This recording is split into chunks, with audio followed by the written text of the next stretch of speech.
Oh.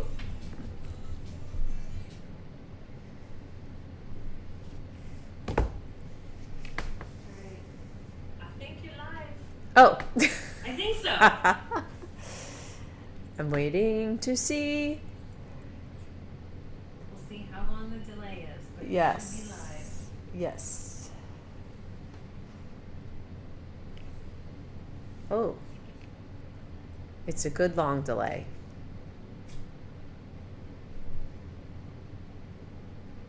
Mm-hmm. There we go. You did it. Did I? Yes. Hi, everybody. We're going to talk about color today. We're going to do some general color theory, but I will be using watercolors. So trying to familiarize ourselves with our palette, talk about some ways to mix colors with watercolors, but a ton applies to other mediums as well. So we're going to kind of do a broad spectrum of ideas about color with the goal to give us a little bit more structure so that when we're designing a painting, we have a little bit more experience or knowledge behind our process. So you have Kyla and I today. Kyla is at the live stream helm, and she's going to monitor the questions. If you have any questions, please ask, because that helps me a lot with the discussion. But she also is operating the technological systems that are making this happen, with Talbot on standby should we need him. So anyway, I think we're doing okay so far. Yeah, this is maybe like a little, I'm gonna turn that a little bit, see if it tones it down. Okay, so thanks for joining in, and if you're joining in after the fact, I think, I'm gonna cover quite a bit, questions or no questions, so hopefully something that we go over sticks and makes sense and helps. And I need to talk about color in general, and then the specific palettes that we're using, and I'm going to refer to some of our paint-alongs and projects that we've done, and then also offer some exercises. So quite a broad net we're casting, and I'm also going to paint some. We do have the overhead hooked up so that I can do some overhead stuff. And I think that is going to make the most sense, Kyla, for showing things, because I can sort of show things as I talk about them. It's going to be better than them than looking at me. So switch now? Yes, you can switch now.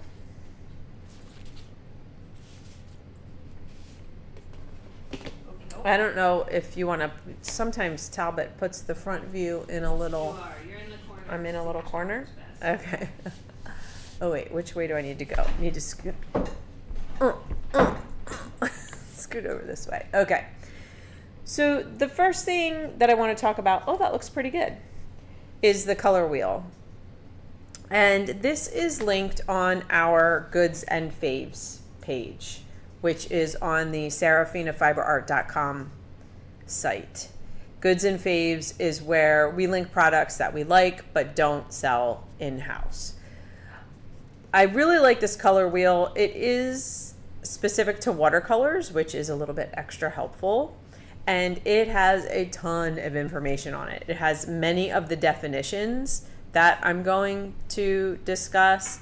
Primary, secondary, tertiary, warm, cool, what makes a color, hue, value, and intensity. And then it does talk about watercolors a little bit. On this side of the wheel, we have primary, secondary, and tertiary colors. And then it shows this little window. As you turn it, it shows what adding that primary color does to this color. So if we turn, I'm going to zoom in just a little bit.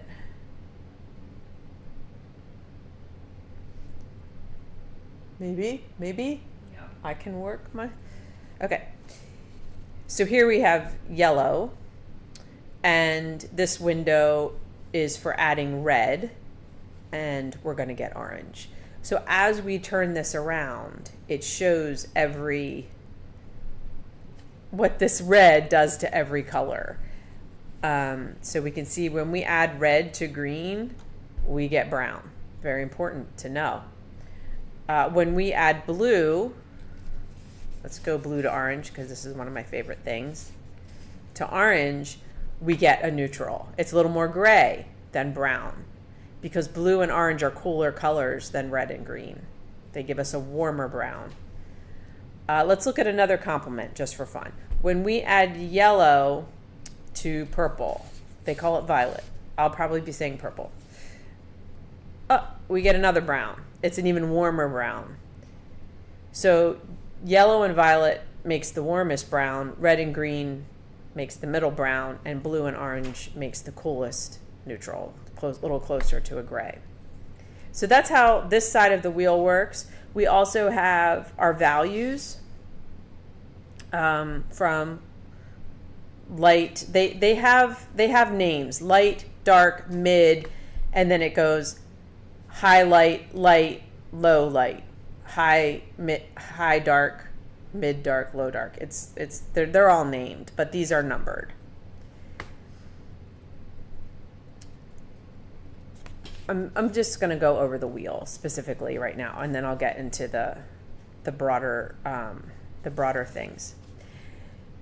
There's also different color schemes, and we're going to get into that. And the paints. There's a lot, it turns out. There's a lot.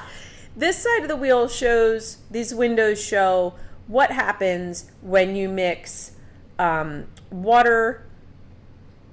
Somewhere it says, let's see, color screen. The color plus water, the color plus gray, and the color plus black. So this side of the wheel shows more sort of tints and values of each color. And then it also has examples of different color schemes. And we're going to completely go over that. Okay, that is the color wheel. Before I get into just some definitions, we're going to take a look at some of the colors that we've used already. I started off with this inexpensive kit. It works great. It works just fine. And these are also on the Goods and Faves page. I believe, Kyla, this is like $20 or something. It's a great place to start if you don't want to invest a ton. So I've put whatever palette you use. I think it's really nice. This is one of the exercises, is paint your palette. Put the colors as big as you want, label them how you want to, and have an example of what every color looks like on a piece of paper that is with you while you work. This palette, if I remember correctly, did not have paint color names. And so I sort of went through, named them myself, and in fact, we numbered them, put them in order and numbered them so that when we paint live and I say we're going to mix 4 and 9, everybody is on the same page. Because the other thing that happened was when these palettes came in, people had them in different orders. Like they just came in different orders. So that is the inexpensive palette. Don't even know the name of it. I'll tell you. I'll tell you in a second. $15. $15. Jerry Q. But I like to paint with the best I can, so I bought the core set. Now, I've always used Winsor Newton. They are very good watercolors. An advertisement caught my eye for these, and they come in tubes, but I picked myself up a little palette. and I created my own palette. So I put all of the tubes into the palette, and then I made myself a color chart for this set. And I did my best to coordinate colors between the two sets. They do not entirely coordinate, but the majority of the colors do. These pictures of these are in our group. The group is called the Paint Puddle with Sara Renzulli. So if you haven't joined and you want to join, that's where we share what we're doing and ideas and inspiration and pictures. Whether I'm painting with watercolors or oils, I like to somewhat use the rainbow, and I usually go, well, I'll just talk about watercolors for now. These obviously go yellow, red, purple, blue, green, brown. That's just what works for me. But that's the way I'll be showing them whenever we paint together. So, yeah. And then we're going to get into the individual colors and mixing and cool and warm, which has come up. And anytime you have a question along the way, please ask. I'm going to talk a little bit about just color terminology. You guys have heard these things before, most of them, before. And so I apologize if I get a little bit elementary, but it's always good to review. It's always good to review. And even just in preparing for this, I learned more things. And that's all I'm doing, is trying to put together my, the things that I've learned and share them. I don't have a degree in color theory. I just have a lot of practice. So, okay. While we're on the subject of the paints we're using, I just want to talk about these for a minute, but we're going to get back to it again. Every time we've done a paint along, I've created, before the painting, I designed the colors, and I usually share this. And if you want to paint on your own, I recommend you do this. And we're going to talk about how to do this and why. But I take a look at my composition and the subject, and I make some preliminary color choices. That helps me limit my palette. We're going to talk about why that's important and helpful.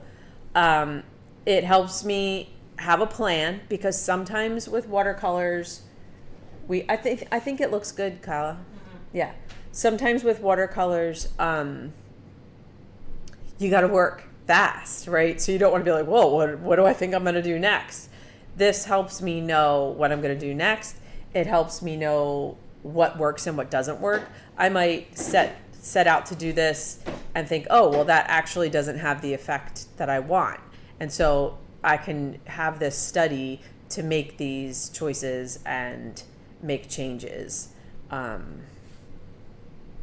Creating my neutrals, creating different colors that are going to be used throughout the painting. And I find it very helpful. Okay, so now we're going to talk about how to do that and some of the things that are helpful in making all of these decisions. Where's my notes? Here we go. Okay. So I'm going to paint while I talk. It'll just add an element of, interest. Example, maybe. Yeah, maybe I'll zoom out a little bit. Well, I don't know. I'm going to... Oh, so we can see the palette. Good point. It's going to get a little bit... Like, why is this so far? I thought I...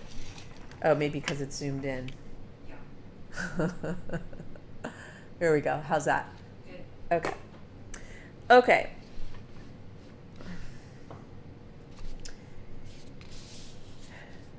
So it's just fascinating because, first of all, I think, I don't know this scientifically, but just like our digital devices have interpretations of color, I think so do our brains. So my sons and I talk about, we talk about this a lot, where someone might be seeing a blue-green, someone else is seeing a gray. And so color is dependent upon many, many things, including the observer. Color, sometimes when we use the word color, people think yellow. Yellow, red, green, those are, or yellow, red, blue, those are hues. They are also colors. But when we talk about color, what makes up a color is the hue, the intensity or saturation, and the value. So there are infinite colors, which is daunting sometimes. And it's like writing a book or writing music. We are trying to create a mood as artists, a mood, an impression, a feeling, a picture. We're creating a picture, literally. And the color choices that we make help do that. And I know it can be overwhelming to start because if the choices are infinite, how do you hone in on them? How do you know you're making the right choices? And this will come definitely with practice. It definitely will come with practice. So just enjoy painting and learning the language.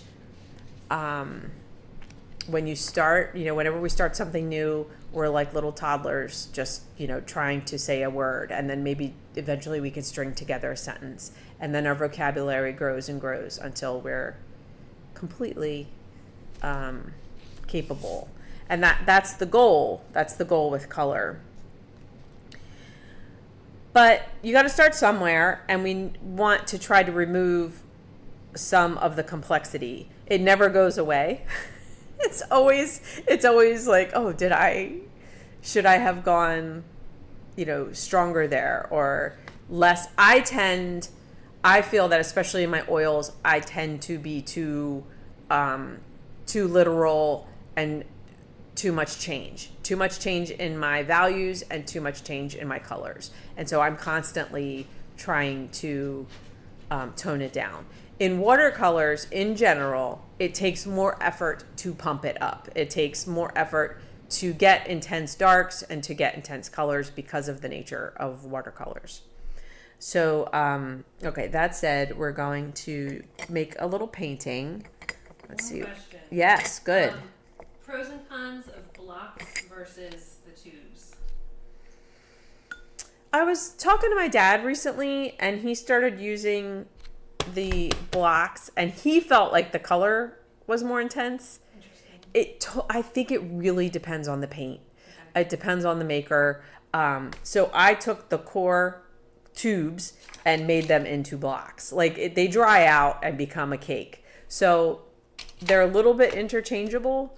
And it's just, I guess, experiment and see. So our primary colors are red, yellow, and blue. And let me get it. I'm going to make a little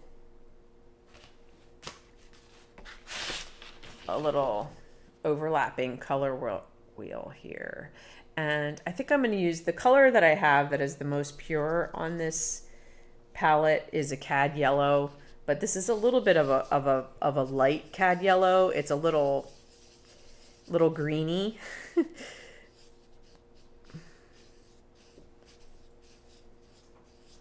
Let's see. Let's look at the other one and just see what's in here, because I feel like this one has a more true cad yellow.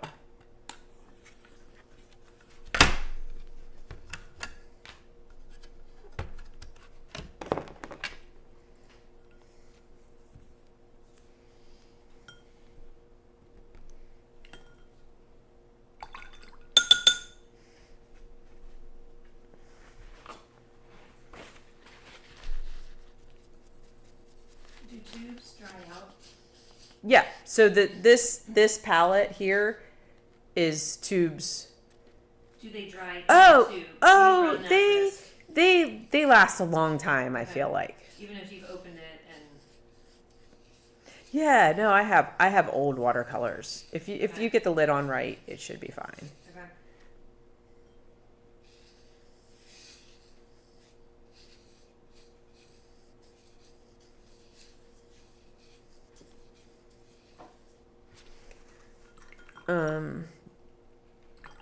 I'm gonna have to talk while this dries. Okay, so we have red, yellow, and blue. Primary colors means they cannot be broken down further. Every other color can be broken down into red, yellow, and blue. It's, well, it's mind-boggling. It's kind of like time. Like if you think about it too much, it can scramble your brain, like how this works. Our secondary colors are orange, green, and purple. And we're going to get those, as we mix the three primary colors together. And then ongoing tertiary are any of those mixed with another color, another hue. So it goes forever and ever. We can affect the value of a color with watercolors, a few things. We can affect the value by mixing water into it. While this is drying, we'll do that in another area. I'll use blue so that it's really, really easy to see. All right, so I've got it as, kind of pure and dark as can be over here. And then I'm going to lighten the blue to a light blue by using more water. So that's how watercolors work. Oils do not work that way. We can glaze, which helps, but so it's a whole different thing. We can lighten the value by adding white. I don't usually use white in watercolors, but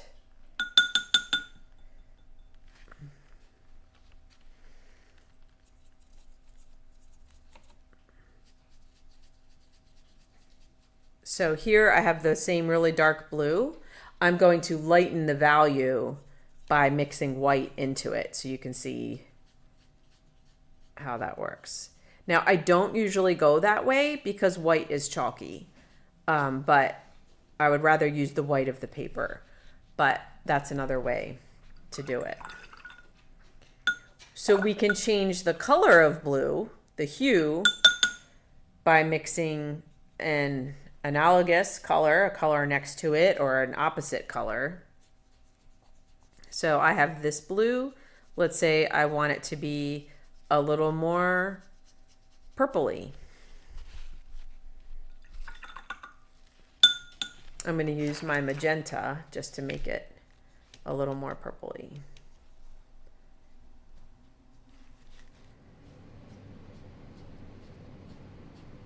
So that's how we can change the color of it. Let's say I want to make it a little bit greener.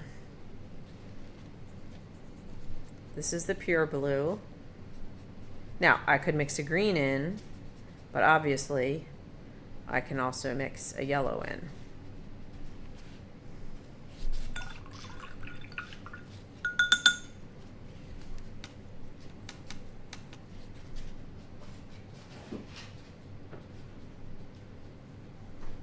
This is a color called gold in the core set, which I really like.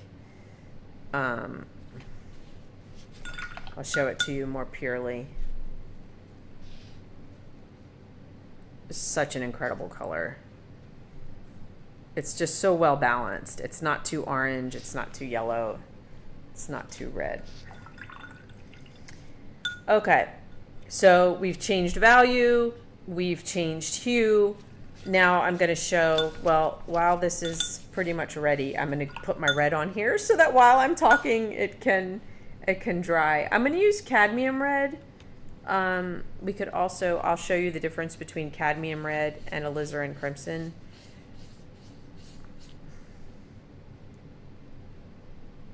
Any questions, Kyla? No.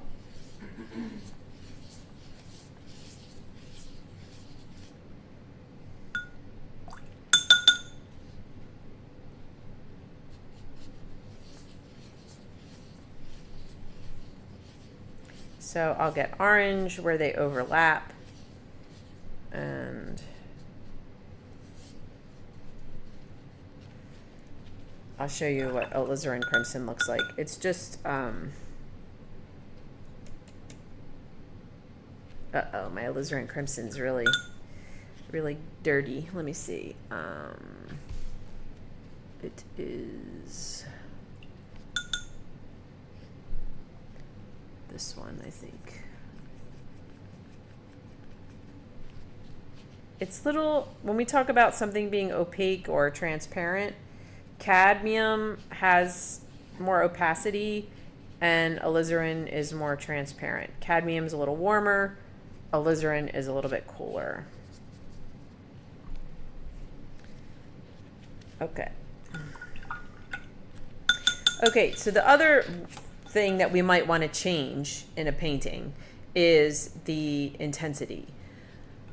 Again, I'll use the blue as an example just because we're on that theme. I can change the intensity by the saturation, so it's similar to the value where I'm just adding water to lighten the intensity of the blue, or adding more paint to intensify the blue.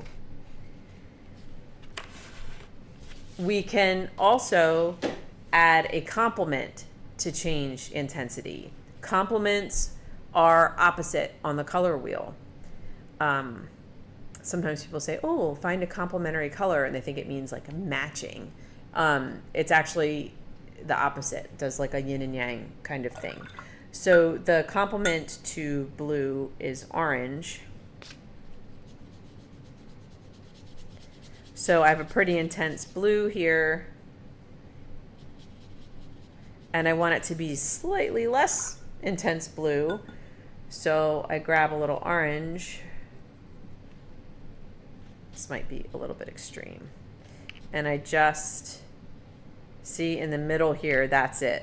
That's where I haven't, now depending on the orange you use, it might make it a little bit green, but it really should just neutralize it. Yeah, depending on the orange and the blue, it might make a bit of a green.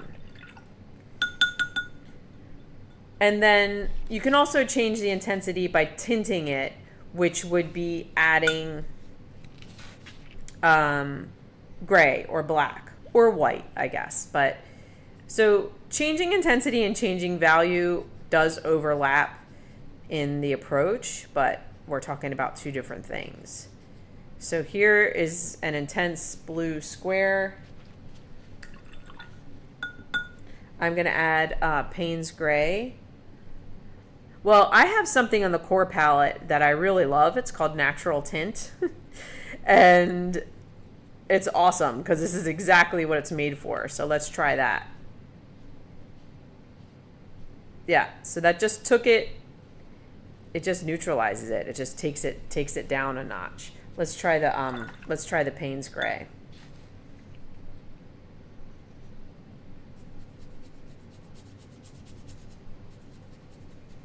Someone asked what's the difference between adding to a dry color versus a wet one.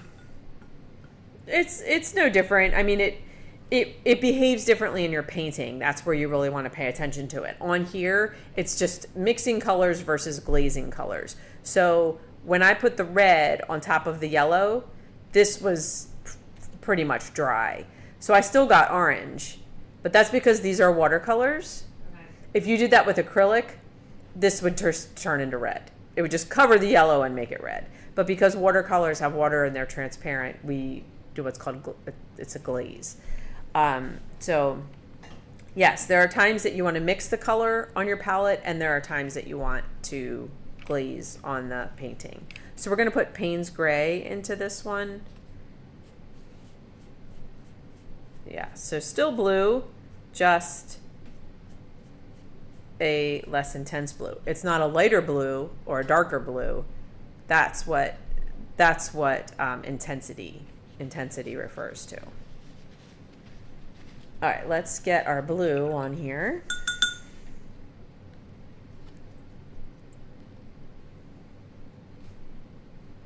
What color am I even using? I'm using phthalo. I could use ultramarine, but ultramarine is a little bit slightly purpley, I guess. Yeah, and then, okay, so to make things even more complicated, paints are made with pigments, so they're an interpretation of a color via the pigment, the whatever was getting mined out of the ground.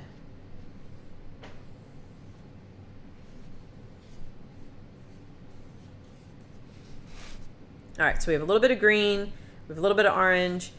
This is meant to be purple, but if I were to mix it directly, I could make a better purple. And then where everything overlaps in the middle would be a fairly neutral color. So warm colors reside on the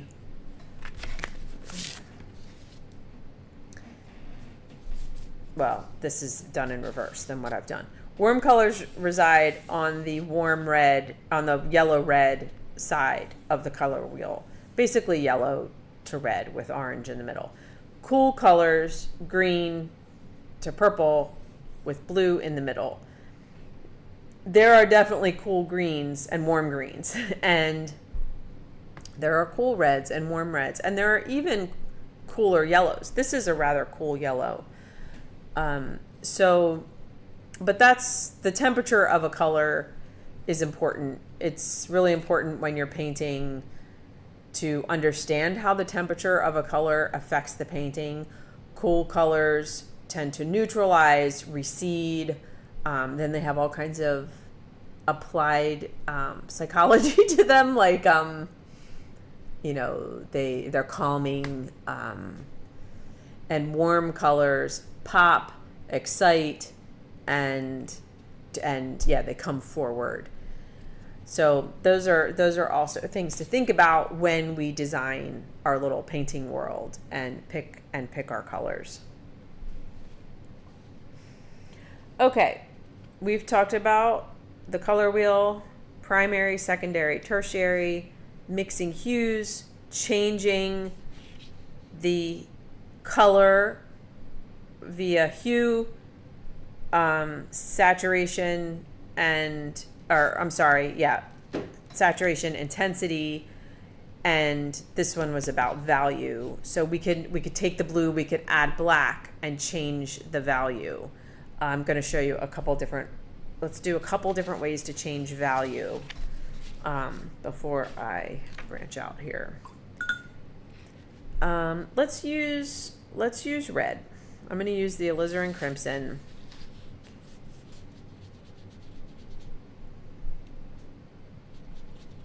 So just like the blue over here, water is a way to change the value. Getting the darkest with the driest brush, I could let this dry and go again, and it will darken. And you will see us do that in the paint-alongs. When I did the fox in the snow, I think it was the first one with the tree background, I had to go over those trees several times, especially with watercolors. And so layering dark colors to get them darker, can do that in oils as well. So when this dries, I will go over it again and you'll see, because there's only so much you can do with that amount of water and paint the first time. Okay, so this is good because this will really be applicable to your paintings. Okay, let's try changing the value by adding black. So I'm going to try and get the same intensity here.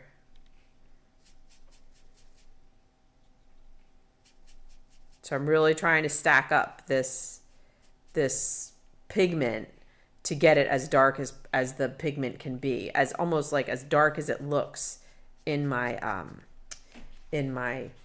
little palette here. So let's see what happens when we add black. I don't love to use black and white because I feel like they can turn to mud very easily. I'll go ahead and put another one down so that you guys can see what happens when it's glazed versus mixed. So we'll let this one dry. Maybe we'll do a whole bunch of different things to it.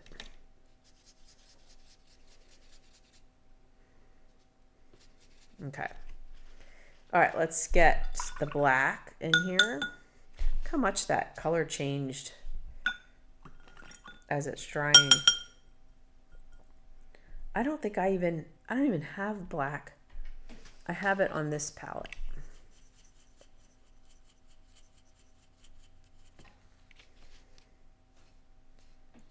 All right, definitely makes it darker. Also tints it, also changes the intensity of the red.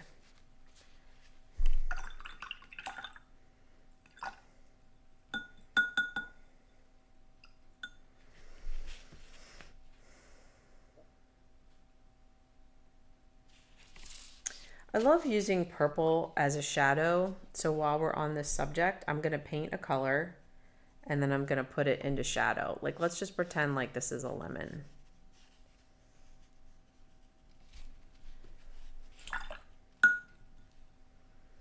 So in painting a simple lemon, we can use the paper, right? We can create a little highlight.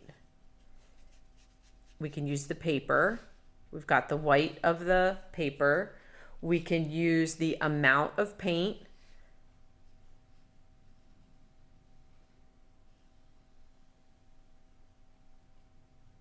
So I can start to build changes in value by the amount of paint.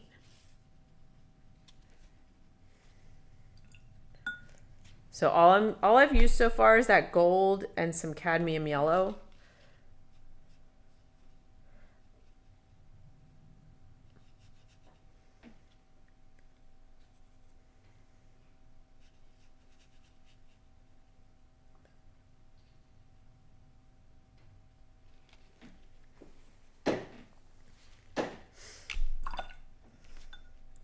This is why I'm doing this, because I'm waiting for that to dry.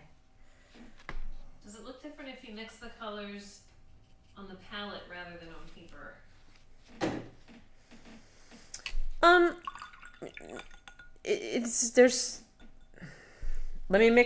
I'll mix these two yellows together and you'll see.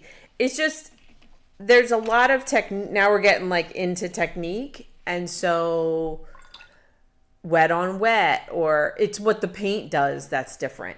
I'll mix color, especially if I know I need to cover if I know I'm going to use the color a lot, or I need to cover a big sky. You definitely want to pre-mix the color on your palette, because then it's all ready. There's times in watercolors that you want a nice even wash, and that's when you want to have your color all laid out. And then there's times that you want the texture of wet on wet. So here's the two yellows mixed together. So the reason that I would not necessarily do that when I'm painting this tiny little thing is because I want the interest of the paints mixing on the paper. It would be a little bit boring for me to paint a lemon like with these two colors just mixed together. Does that make sense?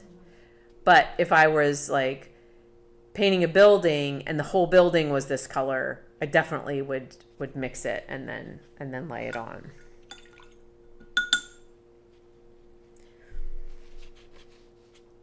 Okay, I'm gonna wait for this to dry before I throw more.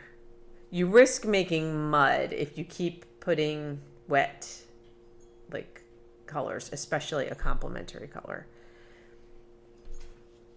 Okay, another way to darken this red would be to add a blue or a green or a blue-green. There's a color that I like to mix with alizarin called Viridian. It's a green, and Viridian and alizarin actually make a decent black. So this is fairly dry. So now this is what would be considered a glaze. So just to show you what this color is, it's that. This is what we did in the rooster, I feel like. So glazing the green over the red creates this very dark neutral. If I then want that to read more red again, like if I'm really truly trying to create a dark red, I'll go back over this with red again, and it will bring it back towards red. Now, this is the one that all we used was red, and I want to show you how I can darken it by just adding another layer of paint.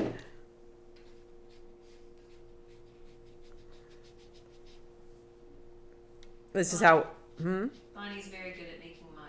I know. Mud has its place. When you're painting mud, that's when it has its place. No, it does have a place. So you can see just by putting another layer of the same color, I've darkened it. So this is where watercolors really, you're learning how to use the medium itself, is like knowing that I'm going to darken that. I'm going to do this first pass. This happened in the rooster a lot because we had those really dark feathers. And then I'm going to deepen it. I'm going to let it dry, and then I'm going to go over it again. And when I used to paint horses in watercolor, that's what I did. I left all the super highlights white. I started with my lightest colors. Then let's say I'm painting a chestnut. I might use that gold or, some kind of orange or pink. And then I put my mid colors and I layered them and I left the lights. And then I got darker and darker until I had a horse that had all the values that it needed to have. So it's less watercolors. The way that I approach them is a very layering process. You've got to paint, let it dry, and then go again. I feel like acrylics can be more direct, and oils are somewhere in between because you can mix on the palette, on the picture, like watercolors, you can glaze with a medium, but then they also can be very, very direct. All right, back to our lemon. So the orange, which is its neighbor, has already created a darker value. That was one way to darken the yellow. The amount of paint was a way to create different values. So a shadow would be another way, and I can do that with a glaze. And I love to use purples as shadows, so I'm just going to show that. It will end up a little bit green because that's what purple and yellow do, but it should be fairly neutral. So I'm using the magenta, or the alizarin, sorry, with the Viridian, which actually, if you lighten that up, creates a purple tone. And I can just think where the shadow might be. Maybe it's casting a shadow back here.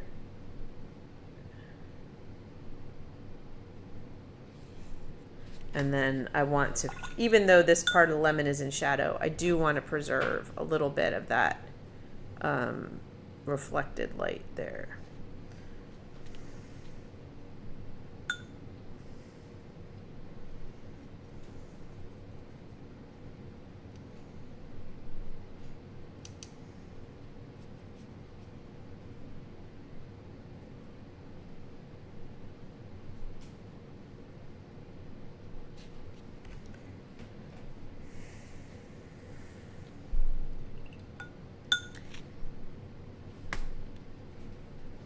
So you have a lot of tools really to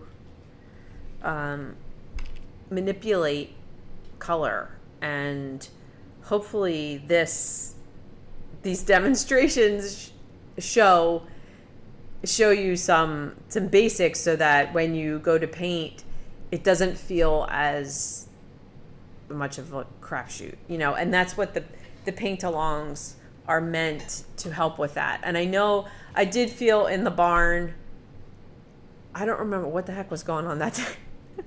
Something was going on, and we were either pressed for time or I don't know. Like, I know that I didn't show my palette as much and talk about the mixing as much. So I will make sure that I do that better when we pick our next project. Okay, we still have a little bit to discuss.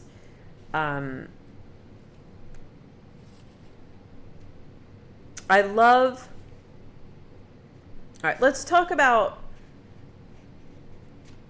I'm going to talk about color themes and our choice of colors, and then we're going to talk about more of the exercises that you can do. Well, let me just go over the exercises first because I kind of feel like we're on it with this. This is a great exercise. Take a blue, make it lighter, make it darker, make it less intense, make it add its complement, see what happens.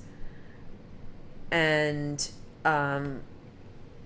you can also paint your palette. So definitely get out a piece of paper that you have all the time that has all your palette colors on it.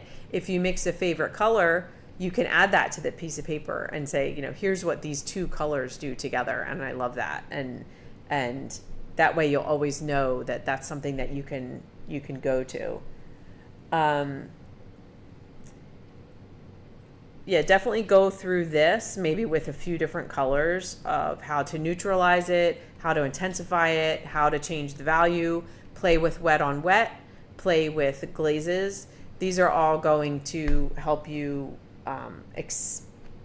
help you paint with more confidence when it comes time to actually paint the painting. Paint a color wheel. Go ahead and do the full thing, and try to do it with limited colors. Don't use all the colors on your palette. Use a yellow, a blue, and a red. Maybe try 2 different color wheels with 2 different yellow, blues, and reds. So see what happens when you use these 3 colors and mix them all together, and see what happens when you use a different red, yellow, and blue and mix them all together. The more you do to familiarize yourself with the paints you're using, the better time you're going to have. I'm just going to mix the red and blue right now and see. What did I use? I used Phthalo. Yeah, this doesn't make a great purple, this red and this blue. It makes kind of like a... That's because the cadmium red is so... it's so opaque. So that's those 2 colors. Let's do it with the alizarin.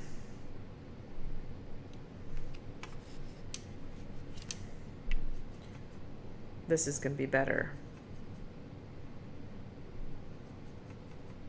This is more what we think of when we think of purple.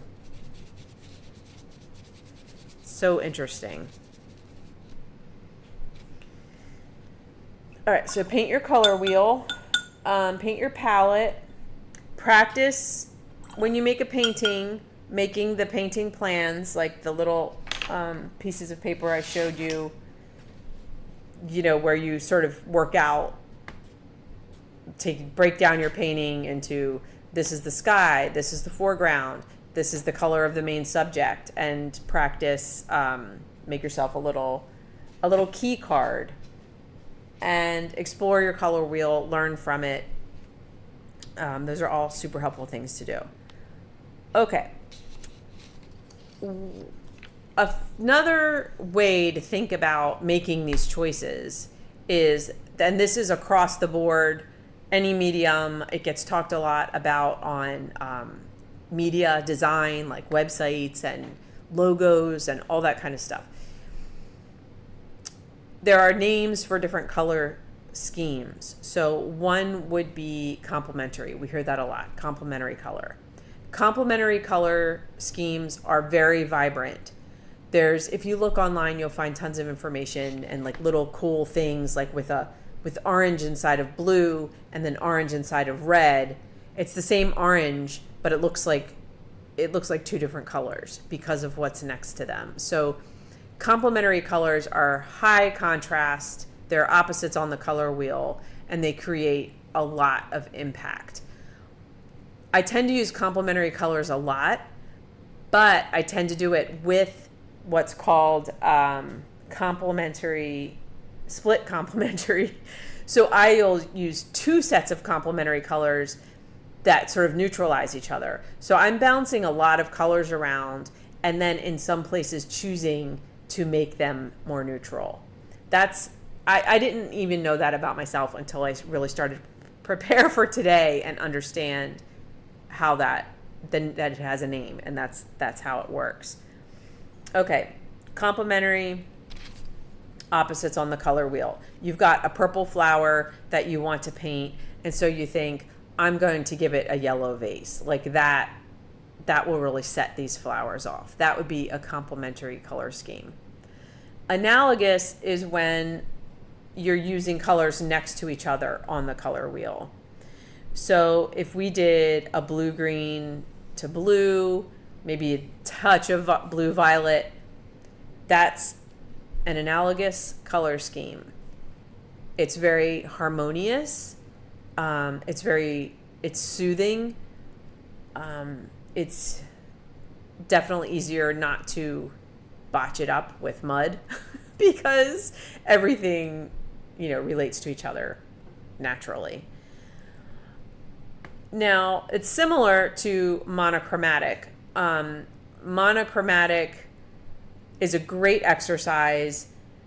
I've done many black and white paintings because it really helps you understand value when you break something down only to black and white. Now, it doesn't have to be black and white. It could be sepia, it could be purple, it could be brown, it can be any color.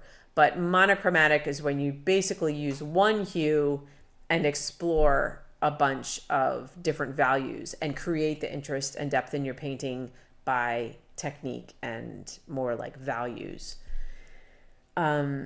Triadic is if you were to draw an equilateral triangle, I think I'm using the right word, and put the points on it explains it on the back of this wheel. So if I put the basic triadic is the primary colors, red, yellow, and blue. There's your triad. If you wanted to do the secondary, it's orange, green, and violet. The tertiary would be yellow, green, orange, red, and blue, violet. It's a very broad spectrum. It's I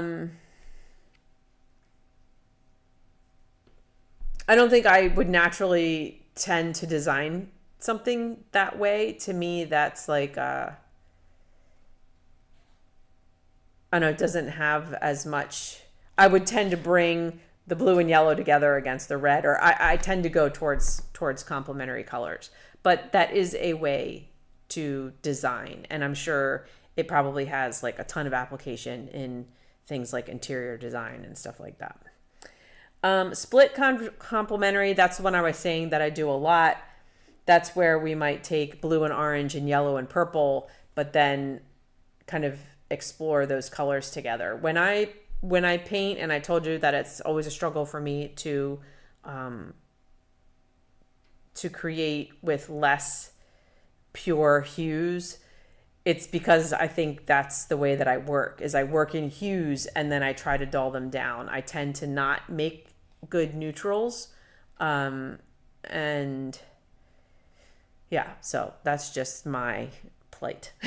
But that's definitely how I think when I think of a neutral. I'm like, oh, I'm going to put orange and blue in there, or I'm going to put purple and yellow in there, when maybe I should just like make a gray.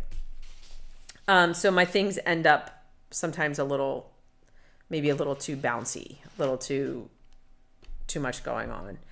Complementary analogous is a really interesting approach. That's when you have your colors next to each other and then you throw in a complement. So let's see, a good example would be a landscape, maybe with like blues, just blues and greens, maybe just like a tiny bit of purple and some shadows. And then let's say it's a field and a sky and it's mainly blue and green. And then you have these bright coral flowers. Like that's, you're throwing something, you're staying all here and then you're throwing something in that's totally on the opposite side. So that's a really fun approach. Any questions? Someone just asked, I've been wanting some metallic paints. Someone's asking about suggestions for metallic. Yeah, I got a set. I don't think I have them here with me, but I think I do have I thought I had my little sample from it. I also got something really weird. They're like powders and you drop them in. They were really fun. Here we go. These are the metallics that I got. I'm not sure how they show up. But yeah, it's fun. I love this. It's called Hooker's Green. I don't remember what I did. I don't remember why there's two of each thing. Oh, Soho Metallics. That's what I got.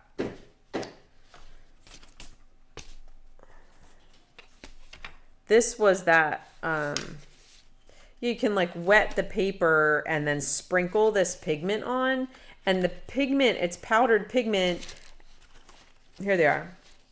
It's called Brusho. It was on sale at Jerry's. And I was like, ooh, what's that? So it's powdered pigment that has a mix in it. So that when you throw them into the wet, these individual sort of powders are exploding their color. And then it makes, so like this one has, it's called lime green, but it has like basically has aqua yellow, blue, and ochre in it. So when it all comes together, this olive green has blue and orange, which is, it's going to make a very cool olive green. So those are called Brusho. A little gimmicky. I'm not sure how I would use them other than like making cards or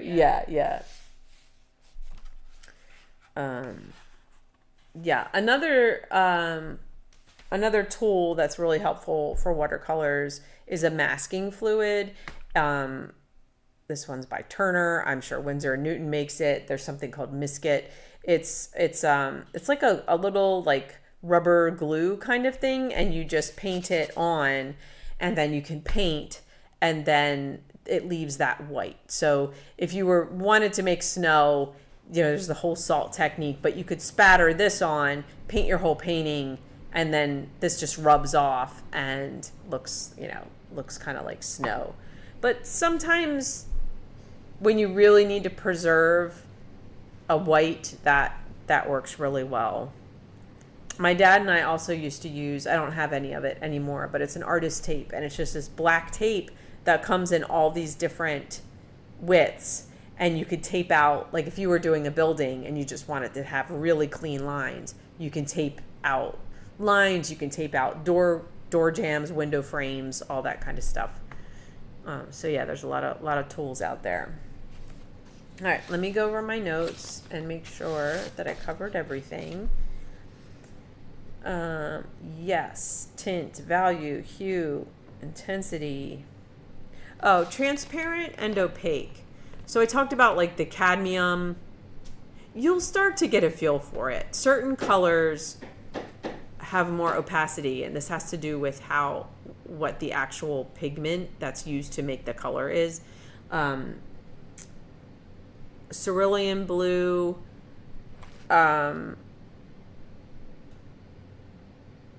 cobalt, the cadmiums, yellow ochre, certain greens. They have opacity, they have body, versus the transparent colors like the Viridian and the alizarin crimson that I'm using. Think of it more as like paint versus stain. Like the transparent colors, just they layer really easily. It's easier to avoid mud with the transparent colors.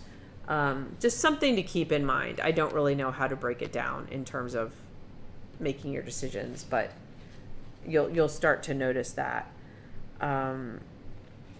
Okay. We talked about all the different color schemes. When you're designing a painting, when I'm designing a painting, especially one that I'm going to share with you guys, I try to limit my palette, and I also try to make that plan and mix some colors together and make a plan. We do that because we want to make the best painting. There's several reasons. Don't worry about copying a photograph. Don't worry about the sky being the color of the photo.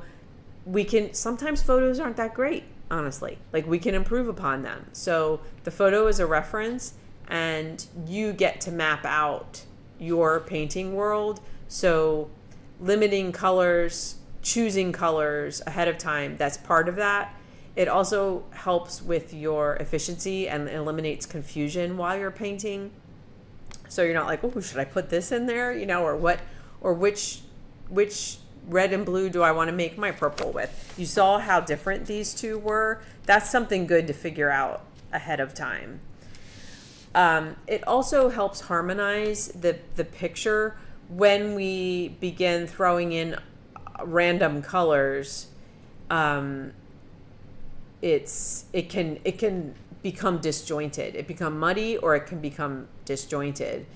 And it's also great if you're doing a painting that has a lot of like blue and yellow, for example. You mix that together, you've got your green, versus taking some other green out of a tube that's totally different, maybe, and doesn't relate to that blue and yellow. Doesn't mean you might not add a green to it, but it's just a way to keep your painting like harmonious is the word, I would say. So you have to do what works basically for your painting. So yeah, it just makes things simpler. It helps avoid mud, and it creates a painting world or plan for that particular painting. That other green might work great in a different painting. So those are all things that are great to consider before you start working. I really like a limited palette. It's a really fun challenge to do a painting with just primary colors, just 3 primary colors, and see how dark you can get, see how many versions, of orange you can get. Yeah, so I think I've pretty much covered everything that I set out to cover. I'm happy to paint anything, answer any questions. I like the way my little lemon turned out, the on-the-fly lemon.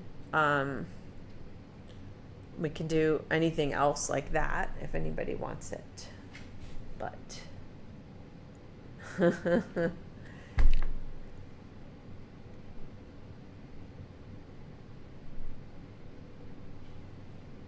anything else? No?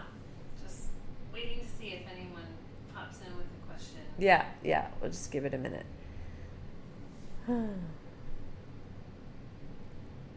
Yeah, it's... So like your barn Mm-hmm. versus your hummingbird, Mm-hmm. greens, totally different. Yeah.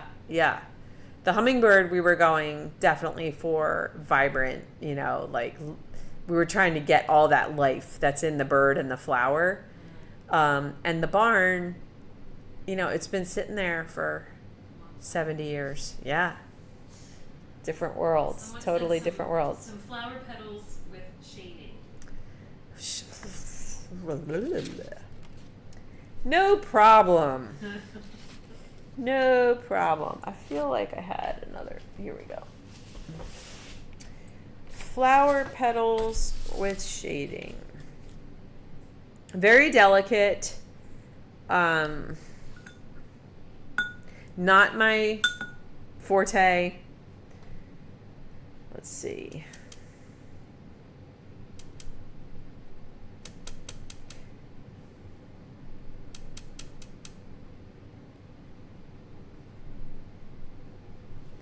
No, that is not a pretty color.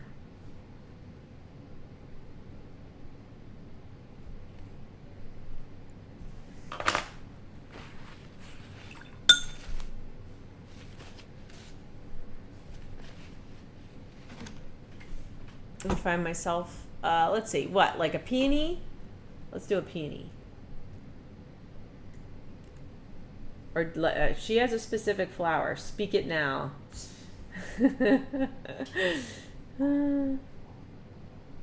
Oh, wait, I picked a hard one.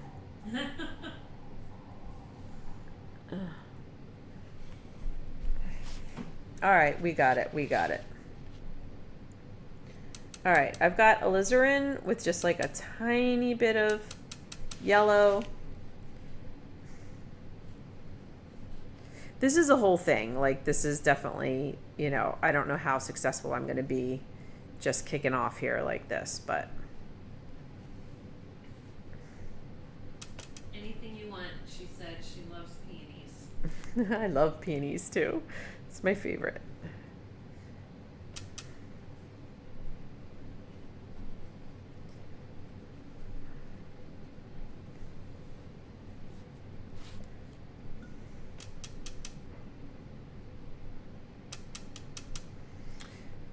Yeah, so you're going to have a better plan than I do right now. And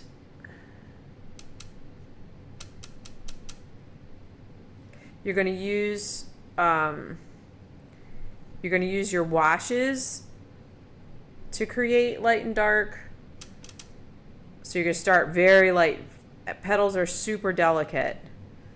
And I would imagine that you want to minimize the labor. Like, in other words, get as much impact with as little paint, you know, with as little strokes as possible, I guess is what I'm trying to say.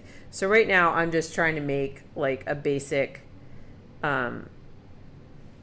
outline of where even is my flower? Like, what is my flower?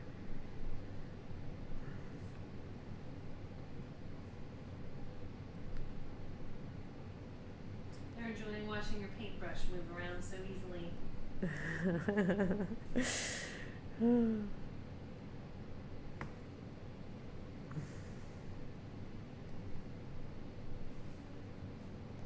All right, so I've got little petals back here. Yeah, better plan. Nice big wash. You know, you would have your flower sort of mapped out.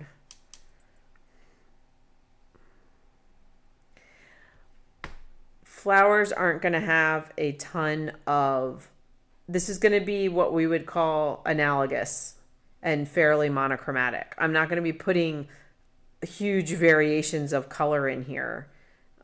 We want to keep it, I'm putting these lines because I need some sort of guideline of,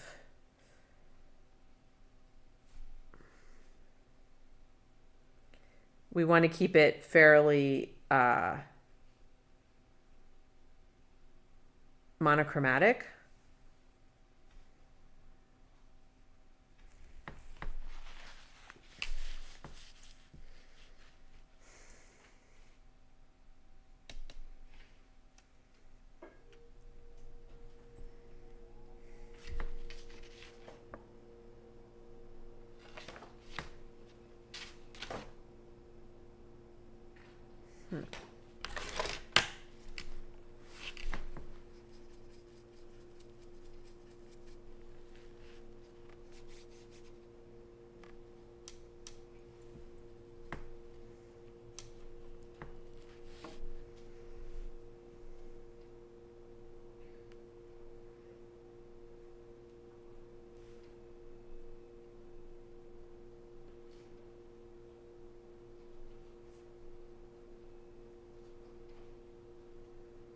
Yeah, I'm not going to be able to do this justice, I feel like, without a better plan, but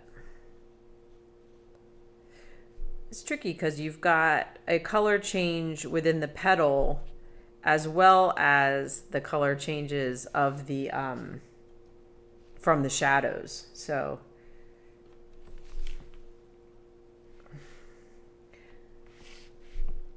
but I would definitely stick with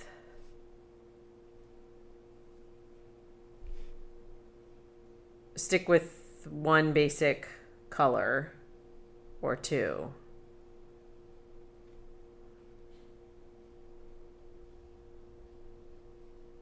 Some lines are hard lines and some lines are soft lines. That's the other trick to this.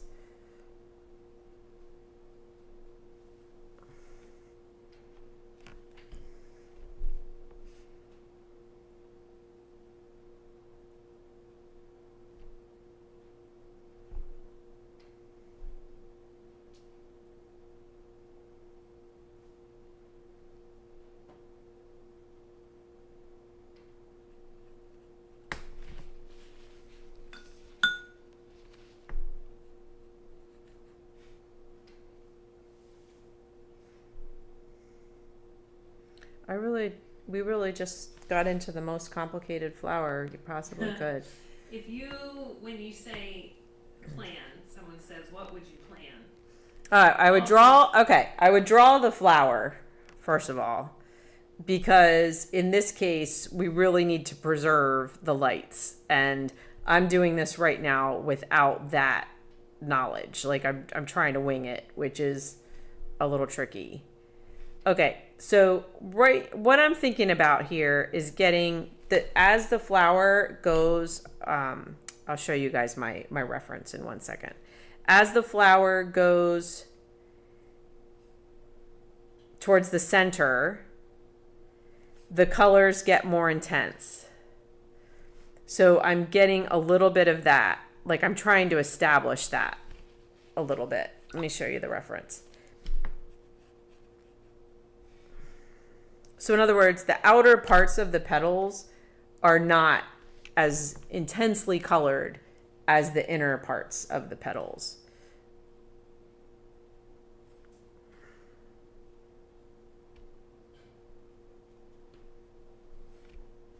So I'm throwing a lot of deep red towards the center. And then I'm using water to blend. This is like the color of the flower just blending outwards. Like this is a little too strong of a line right here.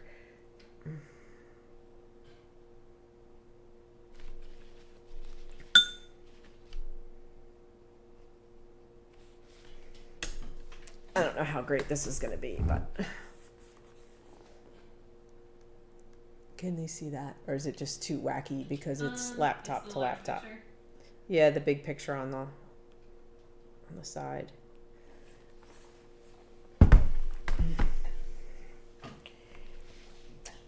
And then just build. You have to just build from, quietly, slowly from that, which I'm not going to really be able to do very well real time.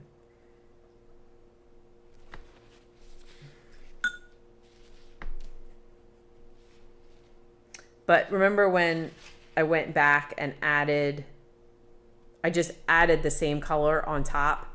That's how you're going to build this intensity. Then the second thing that's happening is if there's cast shadows. So let's say part of the flower is in shadow and the petals are creating some shadow on each other. This is going to be subtle. It's not going to be super strong. That's where we want to make a color that's slightly different. It's going to be very soft. So generally I use purple. I'm going to make a purple, but then I'm going to tone it down with a little bit of, so I'm going to use the flower color, which is alizarin. And I'm going to use a little bit of blue to make my purple. All right. I'm going to lean it towards the color of the flower. But to soften it, I'm going to tone it down. I was using like an orangey red in here in the beginning. That's what this, let's see how you guys, let me go back to my video here. That's the warmth that you guys are seeing in here.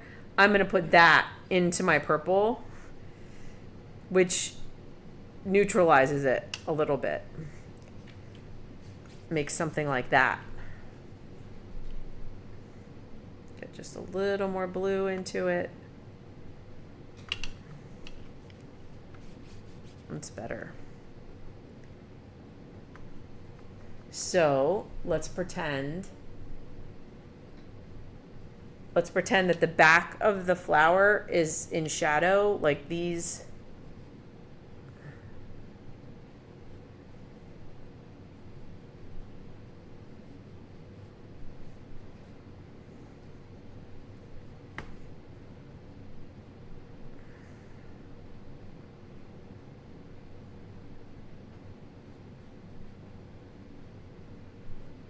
Maybe there's a big leaf or something that's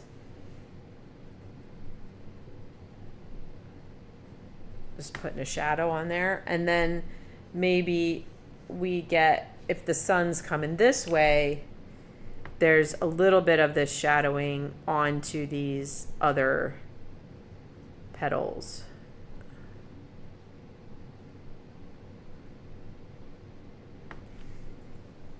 So it's all the same stuff with flowers. I feel like it's more delicate, and like I said, I'm not super.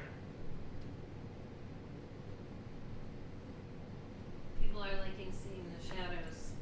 Yeah. It's really pretty. It's fun to watch. I don't know if you're feeling stressed out, but it's fun to watch. A little bit. You know, I'm probably not, like, I'm definitely not painting the perfect flower right now or making like the best color choices, but if I can do it under the gun with no planning, then you can do it with some planning. So if you were making like a yellow orange flower, Mm-hmm. same shadow color, like purple's the go-to shadow color, or Purple, I mean, purple is just a pretty great shadow color because it's what's a yellow orange flower? Tulip. Let's simplify here. you rose to the challenge of the peony. A little flower pun. That's awesome. All right, just looking for a good picture. Ah, here we go. All right.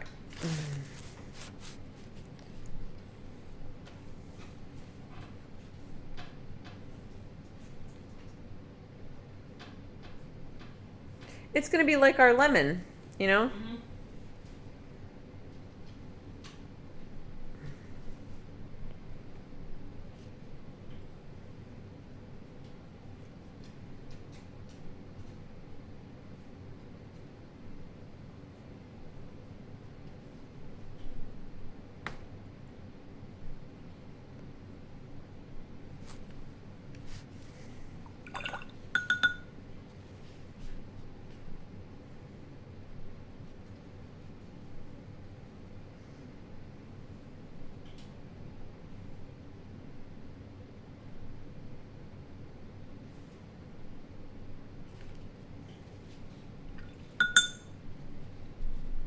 I feel like the picture I'm looking at has been photoshopped, but that's okay. I had to pick it on the fly. AI flower. Yeah, AI flower. Oh my gosh, don't even get me started. Yeah, I think I would end up with, so I wanted this to be softer, more gray. I think this would end up being a little more, green and a little more intense. So it would be like our orangey color.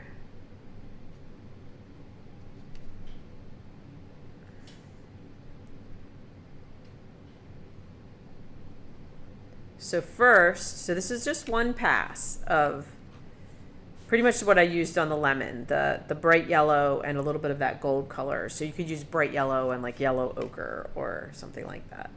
Then I would do a second pass.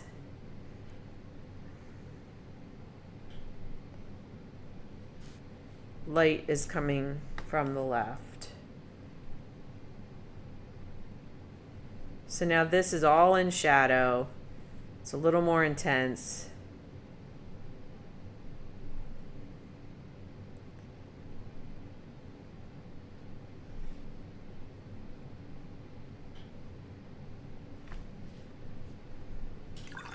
So now we have the color reapplied, right? Like now we've got a slightly darker. Now I'm softening that because if I left that a hard edge, that would imply that the flower had a great big hard wrinkle in it. It doesn't, it's round. So we want to soften that edge right there. And I'm kind of wishing I left a better highlight over here. So I'm gonna see if I can lift. That's the nice thing about watercolor on good paper is you can lift some of the color out. Okay, so we're gonna let that dry, and then I'm gonna do that third shadow color, third layer, which would be a shadow color that would give us our darker spots.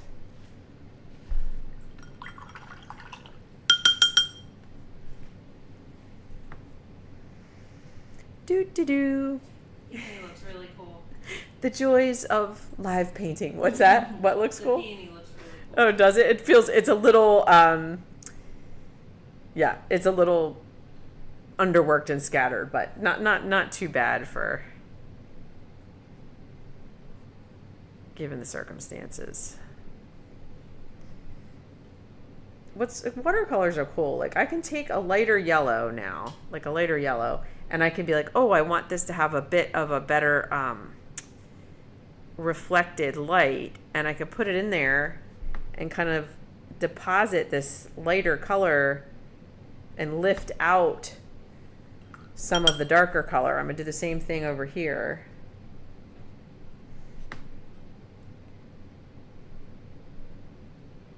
It'll sort of move away. Isn't that cool? That's why watercolors are so cool.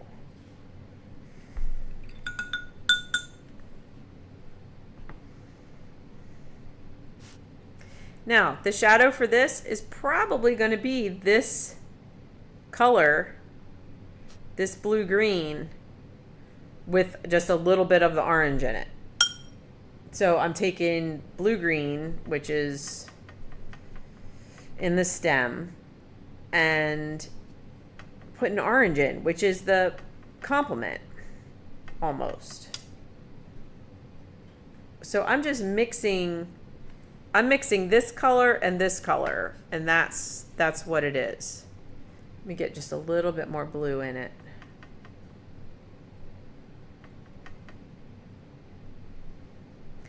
And this might not quite be dry enough yet, but it's gonna live.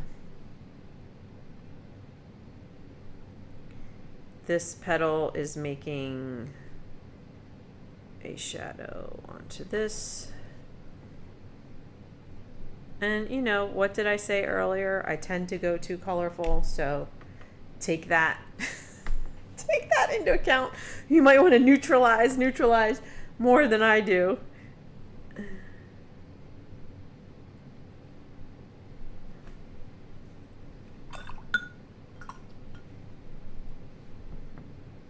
Now, we're going to use this as an experiment. And we're going to say, all right, well, that's too green.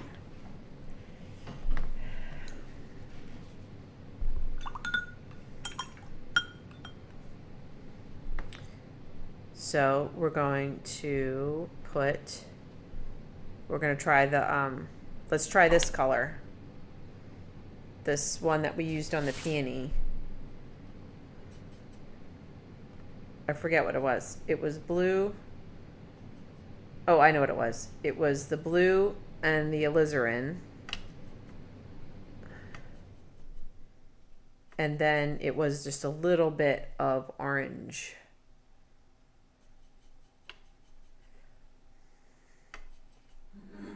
The amount of water that I use right now also really affects these shadows. Like, all right, y'all, I got mud. I lost my color a little bit. Meaning, I think my palette wasn't clean and try again. All right, so here's a purple. And then I just want to take it just a little bit over the edge. Here we go. All right, so now not quite as muddy. Let's see, this goes here, it goes here.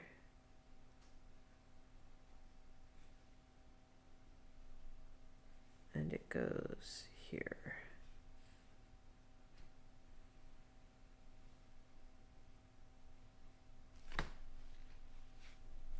So that's a pretty extreme shadow.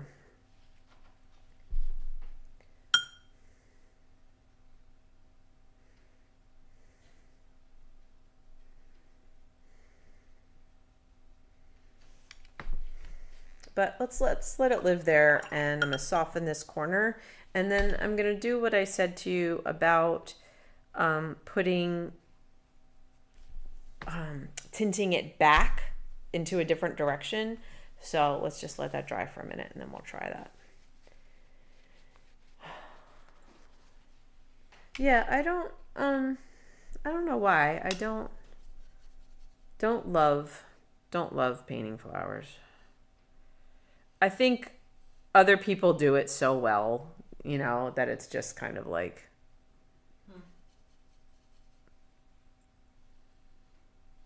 I don't aspire to do it so well. Actually, now that that's settling down, I kind of like it. Let me see what it looks like on our video. Yeah, it looks okay.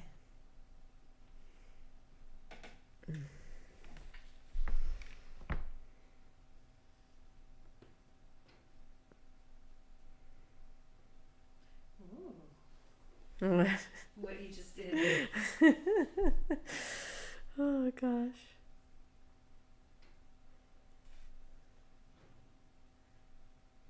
They love your choice of colors in all your projects. Oh, the peony does look cool. It looks better on camera than hopefully I do too. Oh, it's funny. Oh, fabulous. All right, one more thing. I'm gonna try to take this. Oops, I shouldn't have done that. It's not quite dry yet, so it might not work. But I'm just gonna try and take the shadowy colors of this back towards the yellow a little bit by just glazing the yellow on top. Yeah, it's still a little bit wet, but. Well, They are lovely.